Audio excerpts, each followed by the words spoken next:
In Edwardian London, on a quiet evening in 1904, the Darling household was anything but calm.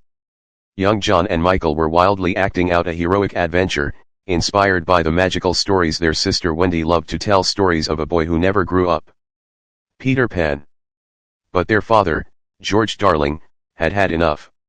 Frustrated by the chaos, he insisted that Wendy must leave the nursery and start growing up. Even Nana, their loyal dog and caretaker, was chained outside, as George declared that a dog could not be a nurse. That night, as silence finally fell, something magical happened. A flicker of light danced through the open window, and with it came Peter Pan himself, playful, fearless, and free. He had come searching for his lost shadow, but found something more. He invited Wendy to join him in Neverland, a place where no one ever has to grow up.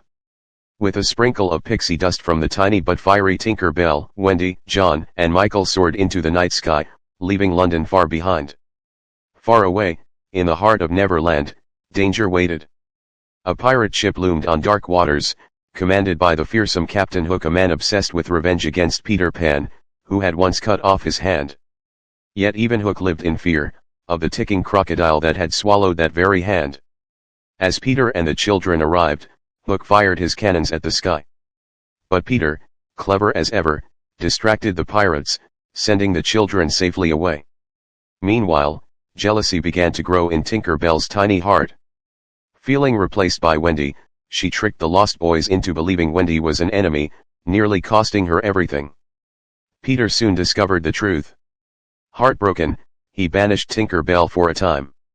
The adventure only deepened. John and Michael were captured by a mysterious tribe, blamed for the disappearance of their princess, Tiger Lily. At the same time, Peter and Wendy encountered mermaids beautiful, yet dangerous, before stumbling upon Captain Hook himself, who had captured Tiger Lily. But Peter would not let evil win. In a daring rescue, he freed Tiger Lily and returned her safely home, earning the respect of her people. Yet, while Peter celebrated, Hook was already planning his next move. Using Tinker Bell's jealousy, he tricked her into revealing the secret hideout of Peter and the Lost Boys.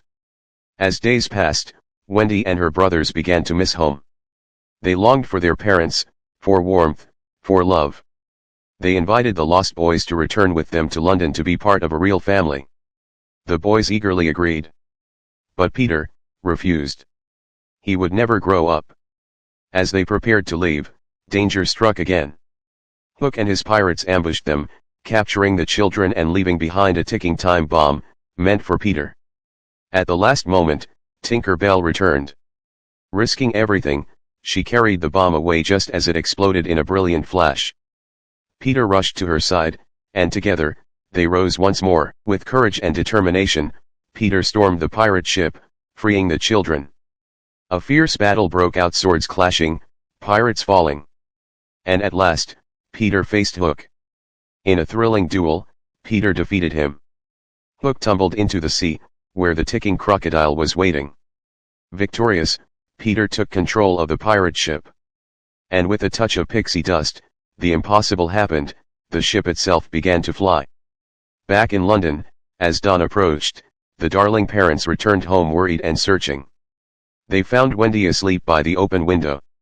As she awoke, she told them everything: the adventure, the magic, the boy who wouldn't grow up. And this time, her father listened. Softened by her words, George allowed Wendy to stay in the nursery, and welcomed Nana back inside. As they stood by the window, gazing into the sky, they saw something incredible. A ship, sailing through the clouds. George smiled quietly, as if remembering something long forgotten. Perhaps, he had once been there too. And high above, in the endless skies of Neverland, Peter Pan flew on. Forever young. Sparkles.